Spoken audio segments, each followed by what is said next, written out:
Olá, marinheiros e entusiastas da história do Titanic, sejam muito bem-vindos para mais um vídeo na Sociedade Histórica Brasileira do Titanic. E como vocês podem ver hoje, num cenário diferente, num local diferente e com um artefato diferente. Hoje vamos falar um pouquinho a respeito da espreguiçadeira, cadeira de convés, ou em inglês, como eles chamam, deck chair do Titanic. Esta é uma réplica quase perfeita, é o melhor que pode ser feito, pelo menos dentro das limitações de uma pessoa comum. E hoje eu vou explicar um pouco para vocês algumas histórias relacionadas às cadeiras de convés do Titanic e, em particular, a construção e a concepção desse exemplar aqui mostrado no vídeo. Mas antes de começar qualquer explicação, eu gostaria de pedir para vocês deixarem o seu like, se inscreverem aqui no canal. A opinião de vocês, a curtida de vocês é muito importante para o prosseguimento do nosso trabalho. Já faz algum tempo que a gente não publica nenhum material aqui na Sociedade Histórica, no canal. A gente até pede desculpas aos nossos seguidores, porém, esse vídeo, essa peça, ela é tão especial e ela foi feita com tanto carinho, com tanto amor, que eu acreditei que valia a pena fazer esse vídeo aqui para vocês. Então a gente espera que vocês gostem e sejam bem-vindos para mais um vídeo aqui da Sociedade Histórica Brasileira do Titanic. Bom, eu acho que vale começar explicando um pouco a respeito, de uma forma geral, como era a logística de disposição, onde você poderia encontrar uma cadeira de convés dessa daí no início do século XX. Essas cadeiras, elas eram utilizadas nos decks dos navios de passageiros. O Titanic era mais um deles, onde os passageiros poderiam alugar elas. Os passageiros de primeira e segunda classe, preferencialmente, isso era algo totalmente exclusivo deles. Terceira classe não se incluía nessa categoria de viagem, né? Eles poderiam alugar uma cadeira dessas para ficar ao longo do convés de passeio dos navios, apreciando sua viagem, lendo um livro ou simplesmente relaxando. Era uma prática muito comum nesse período. No caso do Titanic, essas cadeiras não eram particulares do navio, elas às vezes eram deslocadas entre navios, né? Uma única coisa que talvez torne esse tipo de cadeira particular, da companhia talvez, que era a dona do navio, era a White Star Line. Como vocês podem inclusive até ver aqui, a cadeira ela tem a estrela esculpida da White Star Line, é o símbolo da companhia a qual o Titanic pertencia. Então, isso talvez colocaria essa cadeira como propriedade da companhia. Mas de uma forma geral também, essas cadeiras elas costumavam variar em formato, em desenho de peça ou no desenho geral dela. Na concepção em particular desse exemplar, foram feitas algumas pesquisas e a ergonomia geral desta em particular lembra muito um exemplar de um dos 7 resgatados do Titanic, que está exposto no Museu Marítimo do Atlântico em Halifax, Nova Escócia, no Canadá. É uma das cadeiras mais completas e mais bem preservadas que sobreviveu do naufrágio do Titanic. Vale ressaltar que quando o Titanic afundou, em 14 para 15 de abril de 1912, muitas dessas cadeiras, dobradas evidentemente, algumas até destruídas por conta da natureza agressiva do naufrágio, ficaram boiando no mar gelado, e muitos dos navios posteriormente que foram resgatar os corpos dos passageiros que faleceram, eles acabaram retirando muitos pedaços, muito material que estava boiando no mar, inclusive algumas cadeiras de convés do Titanic que foram posteriormente reparadas, A cadeira que eu mencionei anteriormente do Museu Marítimo do Atlântico foi uma delas. E existiu também um outro caso muito interessante de uma cadeira de convés que foi presenteada a um dos capitães que fazia parte da expedição de resgate aos corpos do Titanic, que era um francês chamado Julien Lemarteleur. O capitão Julien Lemarteleur recebeu de presente um exemplar que é bem particular. Ele possuía um assento que não era tramado em palha indiana como esse. A maioria das cadeiras do Titanic, talvez por coincidência, elas vinham de padrão de fábrica com esse padrão. Porém, esse assento é totalmente solto, ele é totalmente removível, pelo simples fato de que se o rattan ceder, ele pode ser substituído. Então, no caso da cadeira do capitão Lemarteleur, provavelmente esse assento foi quebrado em algum momento e posteriormente substituído por ripas de madeira.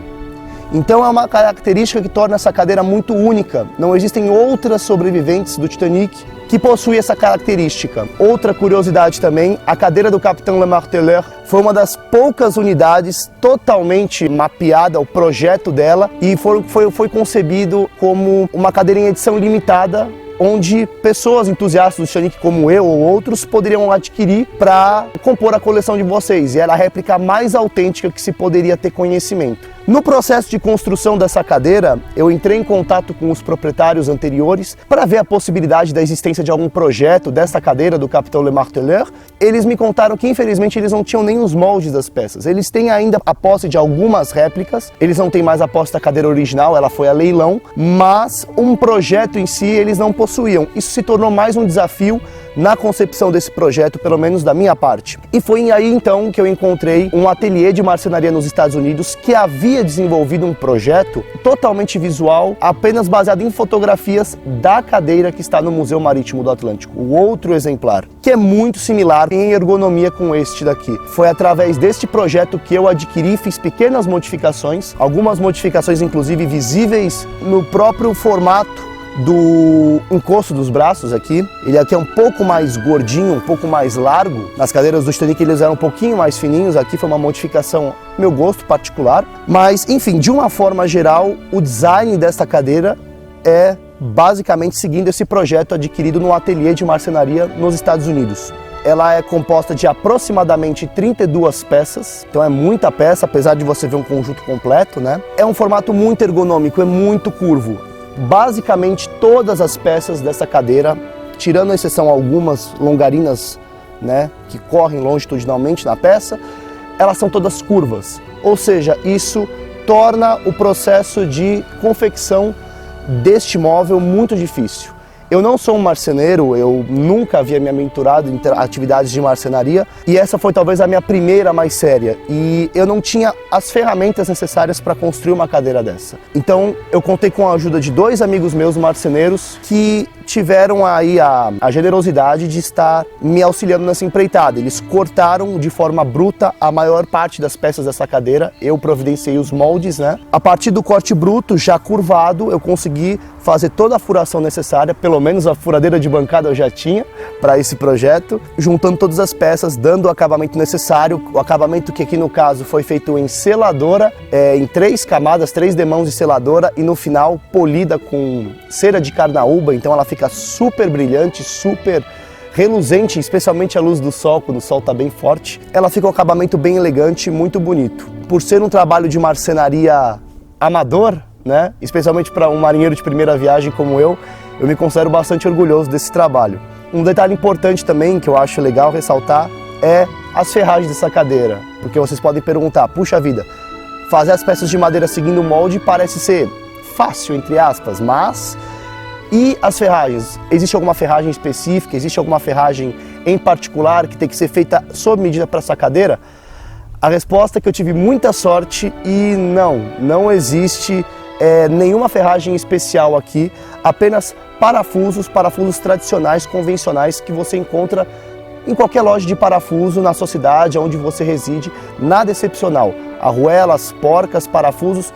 Neste caso aqui são parafusos de cama, que seguram as 2 peças de madeira, especialmente nessa região aqui, em toda a volta vocês podem ver, parafusos bem resistentes, né? Se eles foram desenvolvidos para aguentar o peso de uma cama, eles certamente vão aguentar o peso de uma cadeira como essa. E talvez um detalhe muito interessante, que vale a pena ressaltar também, em termos de ferragem, no verso do encosto existe uma plaqueta de metal aparafusada atrás, que simplesmente indica, originalmente nas cadeiras verdadeiras do navio, o nome do passageiro que poderia estar utilizando essa cadeira. O processo de utilizar essas cadeiras no Titanic se resumiam basicamente a: o passageiro vai até o guichê do comissário, ele poderia reservar, acredito eu, a preço de $1 na época, o aluguel de uma cadeira dessas, era reservado com o nome dele, eles imprimiam o nome do passageiro, ou era escrito de forma manualmente, no convés eles colocavam atrás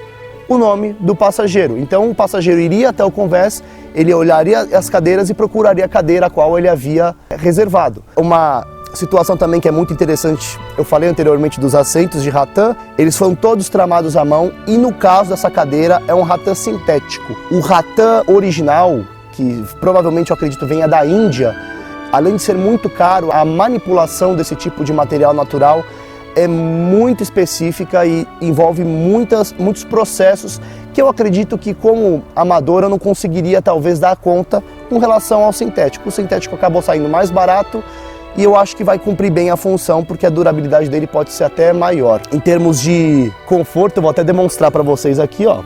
A cadeira ela pode ser fechada aqui, é a parte que mais se fecha nesse sentido, vocês conseguem observar, para vocês verem. É muito confortável, você consegue aí desfrutar muito bem, seja numa embarcação ou seja num jardim, na sua própria casa, na sua própria residência, você consegue desfrutar aí de um momento de paz, um momento de lazer, ou até mesmo se você quiser ler um livro ou simplesmente tirar aquela soneca aí da tarde após alguma atividade um pouco mais forte.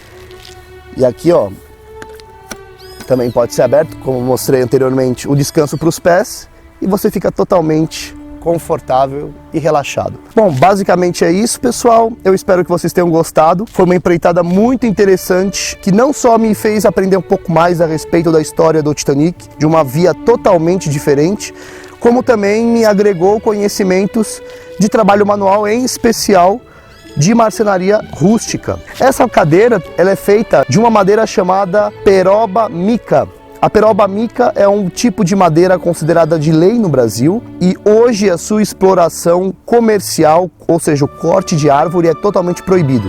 Vocês me perguntam de onde veio essa cadeira? Essa madeira ela foi extraída através de casas demolidas geralmente no interior do Paraná. Elas são colocadas à venda no mercado justamente para a confecção de móveis como esse, mas também até móveis mais rústicos, como armários, como cadeiras e mesas, que você às vezes compra para colocar na sua casa de campo, né, na sua residência. Essa cadeira, provavelmente a madeira que compõe essa cadeira, se ela veio de uma casa antiga, muito provavelmente ela tem até mais de 100 anos, ou seja, existe a possibilidade dela ser tão velha quanto o próprio Titanic. E ela está aqui hoje montada, né, nesse conjunto que, modéstia à parte, eu acredito que tenha ficado bem bonito. Foi uma experiência muito incrível. Eu gostaria de agradecer a vocês e até pedir desculpas pela baixa frequência que a gente tem postado aqui na SHBT, mas, novamente, essa cadeira, o processo de criação dela foi tão especial que eu acho que não podia deixar passar e eu tinha que compartilhar isso com vocês. Então, eu agradeço muito a vocês, a paciência de vocês e, se Deus quiser, a gente se vê num próximo vídeo, que eu espero que haja mais um. Então, muito obrigado. E até a próxima, pessoal!